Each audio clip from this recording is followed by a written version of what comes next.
C'est l'heure des Market Movers, les valeurs à suivre tout au long de la journée. Et nous retrouvons Bernard Pratt d'Esclos. Bonjour.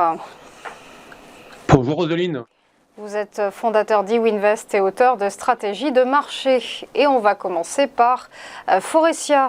Faurecia, donc plongeon du titre de l'équipementier automobile vendredi dernier, moins 11,5%. Et pourtant, Faurecia avait opéré un petit rebond technique il y a 2 mois dans un secteur automobile, on le sait, en souffrance. Et au total, c'est moins 67% de perdu depuis le début de l'année sur la valeur. Oui, Roseline, c'est ça, et c'est même 75% depuis le 16 novembre 2021, donc c'est quand même une chute spectaculaire. Alors on sait bien effectivement que tout le secteur automobile est impacté, hein, avec tous les changements que le secteur va subir, que l'industrie va subir. Mais là aussi, je voudrais quand même mettre en garde les investisseurs sur le fait que essayer de capturer une action qui est délaissée par les gérants et par les intervenants, c'est souvent, hélas, se tromper, c'est souvent j'achète à 30, puis je rachète à 20, puis je rachète à 10, et l'on n'en finit jamais. L'idée, c'est il- il vous- lorsqu'on est un investisseur, il faut essayer de se positionner sur les actions, sur les entreprises que les investisseurs recherchent. Sinon, effectivement, on peut souffrir. Et là, on est vraiment sur le type de valeur qui enfonce des bas, qui enfonce des bas, qui enfonce des bas.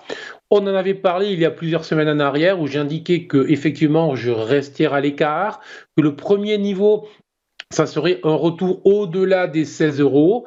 En fait, on le voit bien sur le graphique que vous avez mis à l'écran, il y a 2 flèches vertes et 2 flèches rouges. C'est vraiment cette inversion de polarité dont je vous parle ici même très souvent, extrêmement simple à repérer, support, résistance, un support, je vous rappelle, c'est les niveaux sur lesquels les acheteurs viennent et une résistance, c'est les niveaux sur lesquels les vendeurs viennent. Et là, on voit bien qu'il y a eu justement un niveau autour des 15,30 euros, où les acheteurs au mois de juillet se présentaient et où les vendeurs se sont présentés en fait en septembre. Et tout simplement, il faut considérer que tant que ce niveau ne sera pas revu, le premier petit signal à l'achat serait un retour à ce niveau-là, ce qui impliquerait quand même une hausse de plus de 20% sur les niveaux actuels. Donc très clairement, plutôt que de souffrir sur des actions qui sont en baisse, ben, je conseille de rechercher des mouvements,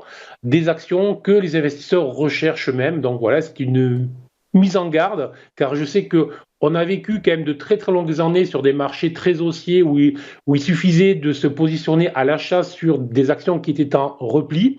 Lorsque les marchés changent et lorsqu'ils rentrent dans des mouvements baissiers de plus long terme, ce type de stratégie ne fonctionne pas, ce type de stratégie est très risqué, donc je le déconseille tout simplement.